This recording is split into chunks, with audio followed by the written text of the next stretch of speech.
Hey everyone, welcome back to another episode of Yu-Gi-Oh! Power of Chaos, Joey the Passion. I really do appreciate you guys being here for the journey, and it has been a journey. Real quick, I just want to throw out that last episode, which was part number 14, and this will be part number 15 for those watching, was one of the best duels I think I've ever had on any video game console. So definitely take a look at that one if you really want to see some good content. I really enjoyed those duels, especially that second duel. It was a nail biter. Let's just put it that way. So anyway, let's jump right into it. Still at 5 stars. And let's see what Mr. Wheeler has in store for us today.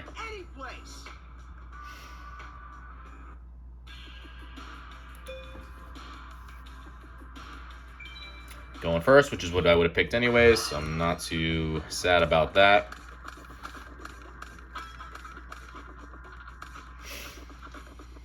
Alright, let's take a look at what we got.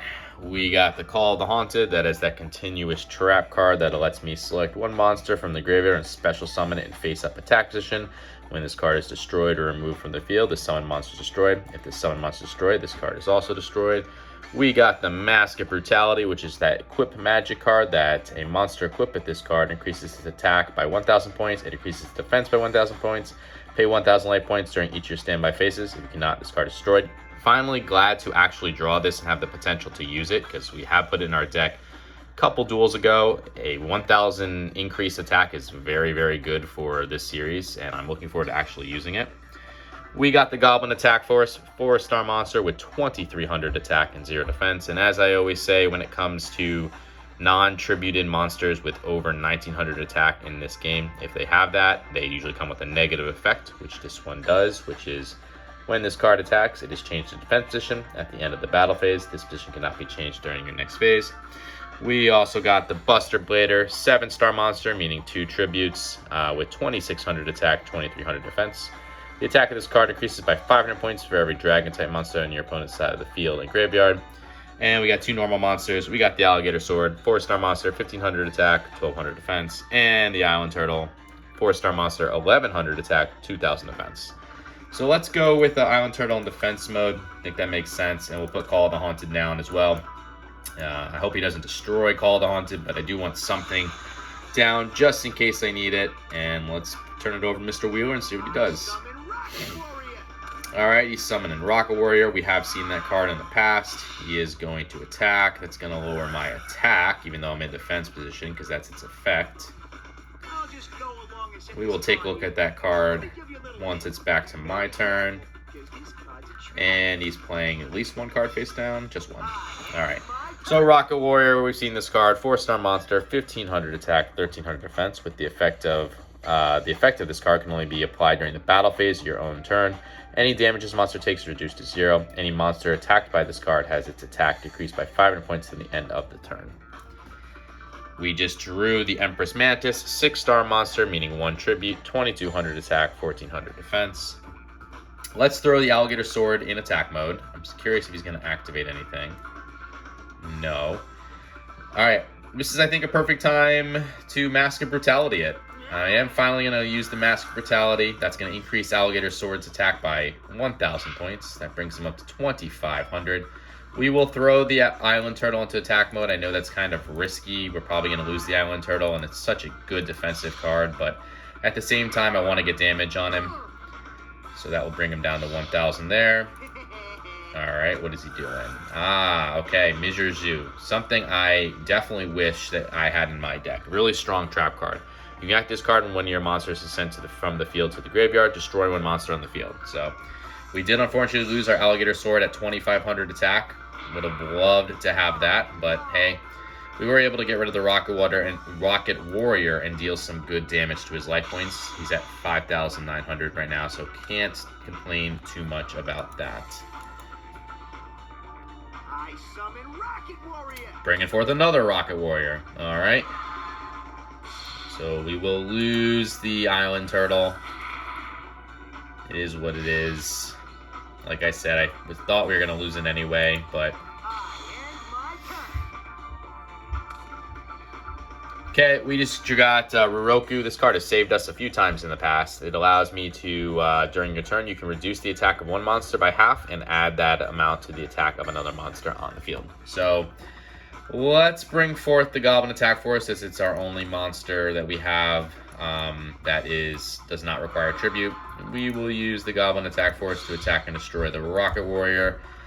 Fully aware that this is going to put Goblin Attack Force into defense mode with 0, but I don't want to leave him with the Rocket Warrior on the field and have him have the ability to tribute that Rocket Warrior. What if he's got Jinzo behind that? I don't want to see Jinzo on the field whatsoever, so we'll definitely get rid of his resource. Yep, that sucks that he's got a Dumas the Dark Witch, 4-star monster, 1800 attack, 1050 defense. That's a hard monster to beat through, but we have resources. Meaning Call of the Haunted and Ruroku, so I'm not too concerned right now. Let's see what we draw. Hopefully a monster. Nice. Got Witch of the Black Forest, 4-star monster with 1100 attack, 1200 defense, with the effect of when this card is sent from the field to the graveyard, move one monster with a defense of 1500 or less from your deck to your hand. Your deck is then shuffled. So we'll summon Witch of the Black Forest in attack mode. We will use Call of the Haunted now. And we will bring back our Goblin Attack Force that we just used to get rid of this Dumas, the Dark Witch. So, Goblin Attack Force, 2 attack and destroy Dumas. Dumas, I don't know, you guys can tell me. Correct me, pronunciations are not the best of mine. Witch of the Black Forest to attack him directly. Now he's at 3,500. We are at 7,600. So unfortunately, that of course will put Goblin Attack Force back into defense mode. But like I said, I did not want him to tribute and get something stronger on the field. So his own Goblin Attack Force, he's not going to use it. But that's okay, because we have Ruroku. So cool. Do I want to just sacrifice the Goblin Attack Force now? Nah. We got Zombra the Dark, 4-star monster with 2100 attack, 500 defense. Like I just said, any 4-star monster or any non-tributed monster with over 1900 attack comes with that negative effect. This is one of those. This card cannot attack a player directly. Each time this card destroys a monster in battle, decrease the attack of this card by 200 points. I'm going to summon Zombra. I'm going to use the Ruroku now. That will reduce the Goblin Attack Force's attack, and we're going to add it to Zombra. So that will bring Goblin Attack Force to 1150 and Zombra up to 3250 for 1 turn. Such a good card, that Ruroku. So, really like that card. I'm glad that we won it. I definitely think it's something that we're going to be using for a while. Zombra is going to go down to 1900 at the end of this turn because of its effect. We'll use Witch of the Black Forest to attack him directly.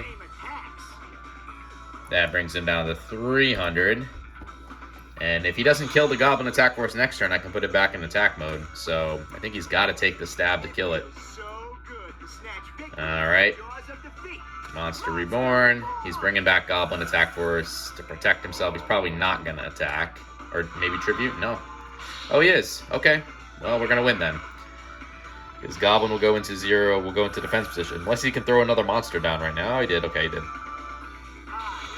I think we just need a monster here, and I think we're set. That works. All right, we got the Axe Raider, 4-star monster, 1700 attack, 1150 defense. We'll summon that Axe Raider. We can finally put our Goblin Attack Force into attack position. We will use the Witch of the Black Forest to attack his Goblin Attack Force that is now in defense position, since it's got 0. We'll use our Goblin Attack Force to attack whatever this is. Okay, so we're not going to win just yet. So Penguin Soldier, it's a card we have, 2-star monster with the flip effect of you can return up to 2 monsters cards on the field to the owner's hand, 750 attack, 500 defense. So he is going to return the Goblin Attack Force and the Axe Raider. Nothing we can do there. At least buys him 1 turn. He needs to make a big play here, though, really, to stay in this. Darkfire Soldier, 4-star monster with 1700 attack, 1150 defense. So we'll lose our Witch of the Black Forest, bringing us down to 6,600. I'll just take a Gemini Elf. Why not? I think we got this game, so. Alright, I did take the Gemini Elf. It's that 4-star monster, 1900 attack, 900 defense. As I always say, when I have this card, I love it. When my opponent has it, I hate it. We just drew Harpy's Feather Duster. You can destroy all your opponent's spell and trap cards on the field, so we don't need to worry about that. Just going to summon the Goblin Attack Force, and we will use it to attack the Darkfire Soldier and win. I don't see how we can stop it. Perfect. Pretty clean win, pretty fast win, unlike yesterday's duels. I don't know what deck this is that he's playing. It's not as strong as that water deck he has, though, so I'm thankful in that regard. I think this might be like a machine deck with Jinzo, though, because I kind of remember the Rocket Warriors being part of his machine deck, but not 100% sure. We are going second. Interesting hand with no monsters. Diligent Duo. Damn. Alright. What's he picking? Damn, change of heart. We'll get rid of Magic Jammer. There's the Darkfire Soldier again. That 4-star monster. 1700 attack, 1100 defense. And he's playing something. 1050 defense, excuse me. And something face down. Okay, so we had to discard the Change of the Heart, select and control one of your opposing monsters regardless of position on the field until the end of turn, and the Magic Jammer, which is that counter trap card that allows you to discard one card from your hand to the graveyard to negate the activation of a spell card and destroy it. Because he played the Diligent Duo, we have this card. Pay 1,000 life points, randomly select and discard one card from your opponent's hand. Your opponent then selects and discards another card from his or her hand. I am going to use the Mystical Space Typhoon just to get rid of whatever he's got in the back there. So it was his own Mystical Space Typhoon. So Mystical Space Typhoon is that counter magic card that destroys one spell or trap card on the field. We also have the Time Seal, a trap card that your opponent skips the draw phase of his or her next turn. We got Magical Cylinders, very, very powerful trap card. Negate the attack of one of your opponent's monsters and inflict direct damage equal to the attacking monster's attack to your opponent's life points. And we drew Sagan, 3-star monster with 1000 attack, 600 defense, with the effect of when this card is sent from the field to the graveyard, move one monster with an attack of 1500 or less from your deck to your hand. Your deck is then shuffled. So we'll put Sagan down in defense mode, and we are going to put both of our trap cards down because I'm curious what he's going to do. I'm worried this is probably going to be a Jinzo move right now, but can't really stop it. All right. Fire Princess, 4-star monster with 1300 attack, 1500 defense, with the effect of inflict 500 points of direct damage to your opponent's life points each time you increase your own life points. So this is that maintain life points deck then, huh? All right, Sagan goes to the graveyard. What do we want? We need something that can deal with 1700 attack. So I could play defensive with the Island Turtle. I could reset the entire board with the Morphing Jar number 2. I could take the Witch of the Black Forest and try to get a monster after that on the next turn.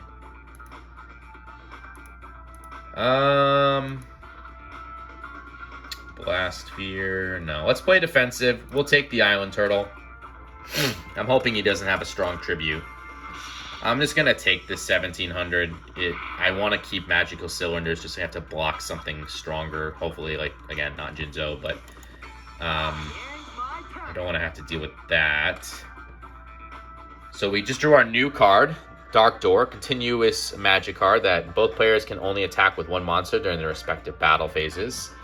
That could be very, very helpful if he keeps building monsters, but I don't need to activate it right now, I feel like. We're going to put the Island Turtle that we just took, the 4-star monster with 1100 attack, 12,000 defense, in defense position. He can't break through that right now.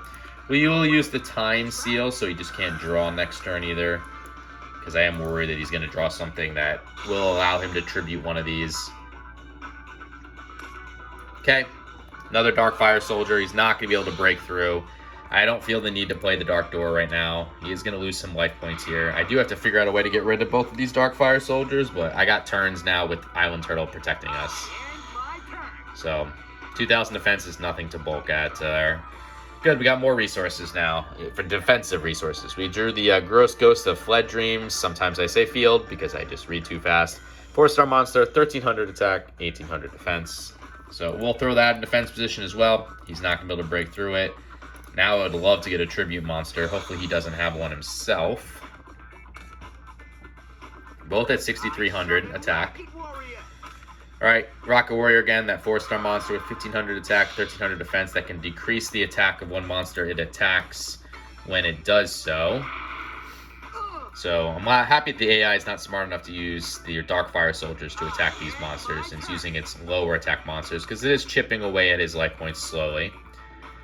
We did just draw the Gemini Elf. It's that 4-star monster, 1900 attack, 900 defense, and as I always say, I love when I have this card, hate when my opponent has it, and it is the highest attack non-tributed monster you can have without a negative effect. So I will put that in attack mode. And I am going to attack the Rocket Soldier because the Rocket Soldier has that effect where it can lower your attack by 500 points, and then he could destroy the Gemini Elf with one of his Dark Fire Soldiers. So I don't want that to happen. We'll get rid of the Rocket Warrior first. We'll keep the other two in defense mode because there's just really no point. Alright, so I'm probably going to lose. This is going to be a good example of how to use Rocket Warrior. You use it to attack. Could I reverse this? Yeah, actually, never mind. No, I am going to use the Magical Cylinders now. I don't want to lose my Gemini Elf, alright? Gemini Elf's a good card. We'll let him take the 1,500 life points there.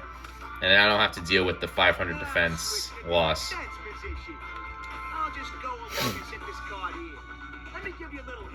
Alright, so he's playing something face down.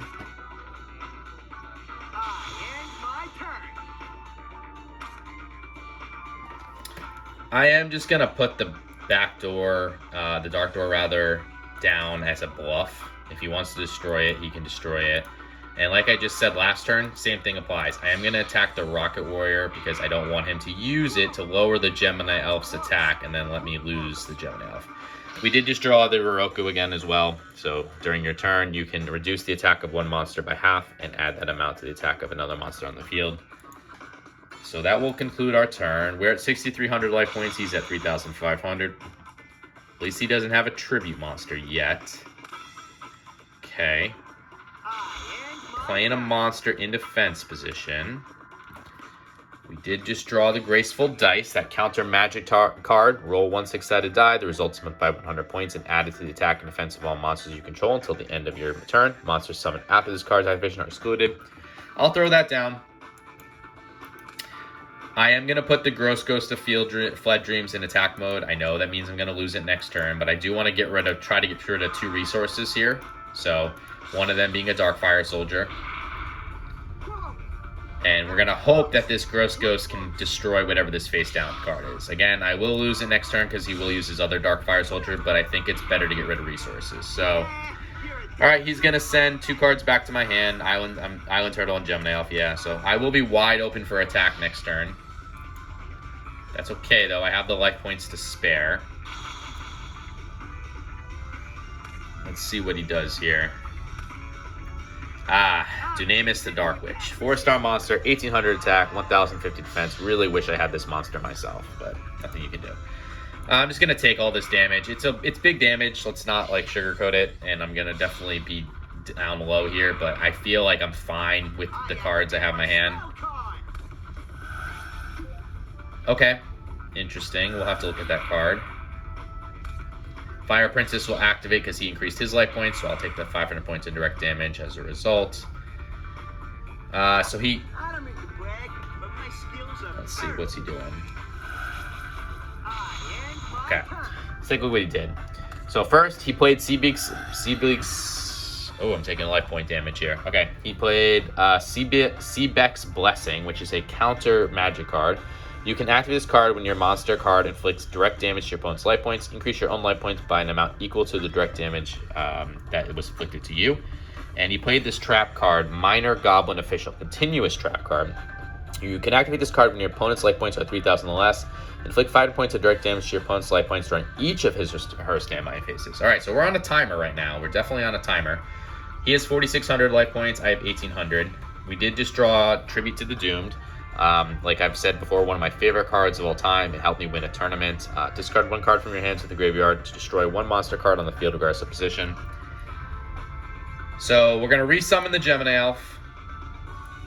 And let's get rid of this Fire Princess. I can't afford for him to increase his life points somehow now and then inflict another 500 points of direct damage to my life points. Because I am on a timer with that Minor Goblin Official, like I just said. So I do need to get rid of that. Hopefully he doesn't get a monster here. He did. He got his own Gemini Elf. Great. I might have to do the sacrifice. Oh, and I got Graceful Dice. Never mind. We're fine. I'll take the 500 points, right? Yep, okay. Nothing I can do there. Trental Tribute, really good trap card. You can activate this card when your monster is summoned, including flip summon. And special summon, destroy all monsters on the field. So we'll just throw that down. We will put the Island Turtle in defense mode. I'm not going to use the Grateful Dice just yet. We'll use the Gemini Elf to get rid of the Dunamis, the Dark Witch. I only got 3 more turns here, unless I find a way to get rid of this Minor Goblin Official. I guess I shouldn't have taken all that heat, and I maybe should have played the Dark Door, but didn't realize what he had. Another Gemini Elf. Damn, that sucks. Okay, well, he will take some life point damage here. Whoa! Man, that was close. Too close. I really want a Mystical Space Typhoon or a Harpy's Feather Duster right now. That would be great. I end my turn. Okay, we drew a Headless Knight. Not really going to help us. 4-star monster, 1450 attack, 1700 defense. Should I tribute to the Doomed for one of these? I don't think it really matters. I could use the Ryoku and the Graceful Dice. Maybe if the Graceful Dice gives us... Well, I could use the Ryoku. I gotta break through this turn, basically, right? Yeah. So, all right, I'm going to put Headless Knight in attack mode. I'm going to hope that the Graceful Dice gives us something good here. Let's see. I can also use Ryoku, so I'm not overly concerned just yet. We got a 4. That is enough. We will put the Island Turtle in attack mode as well. We're going to use the Ryoku. We will take half of the Gemini Elf's attack and add it to our Island Turtle. Why not? And then we will use the Island Turtle to attack and destroy one of his Gemini Elves. Whoa! Man, that was close. Too close. We will use the Headless Knight to attack the Darkfire Soldier. Whoa! Man, that was close. Too close. And we'll use this Gemini Elf to attack his other Gemini Elf. So I think we're in a good spot now. I think those were the correct moves. You guys, again, let me know in the comments if you think that was. I needed to break through this turn, basically, and we did. He only has 1550 life points. We have 800. We're going to lose 500 this upcoming turn, so it's my last turn. But I have Tribute to the Doom, so whatever he puts down, I could easily just destroy. And he's got nothing, so we win. My turn. Yeah, I definitely think we made the right move there. Drew the Buster Blader, so there's that 500 points. So, Drew Buster Blader, 7-star monster with 2600 attack, 2300 defense. The attack of this card increases by 500 points for every Dragon-type monster on your opponent's side of the field and graveyard. Yeah, I needed to break through, and I did. This was my last turn because of all that. So, I think using Ryoku, using Graceful Dice was a smart play, and putting everything in attack position, summoning the Headless Knight was the right move. So I think that was the correct play to not take this to game 3. So two wins for us, one dominating, one really close. That Minor Goblin Official almost screwed us over. And let's see what we won. Okay, new cards, but I don't think great cards. At least Sagan and Diffusion are not, but Give me one more let's match. take a look. I know I can beat you this time. Okay, so what did we win? We won Diffusion, which is a magic, counter magic card. Return one fusion monster card on your field to the fusion deck. In addition, if all fusion material monsters for the return fusion monster card are in the graveyard, you can special summon them all in face up. Special summon all of them on the field in face up attack position. Excuse me. So yeah, we don't play with fusions, so that's not really anything that we need to deal with. And we also won. Oh, that's from last time, the multiply. So we looked at that. Shadow of Eyes, a trap card. When your opponent sets a monster card in face down defense position, change it to face up attack position. If the monster card has a flip effect, it is not activated. Oh, that could be useful.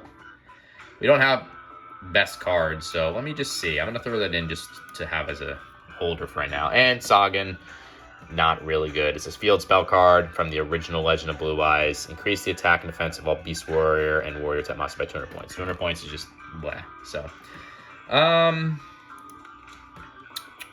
is there anything here that I would get rid of for Shadow of Eyes? Yeah, Magic Jammer, like I said, I'm not really liking because it has to have me discard something, but I don't think that's the move just yet. Alligator Sword would be another one. 1500 is just not that good.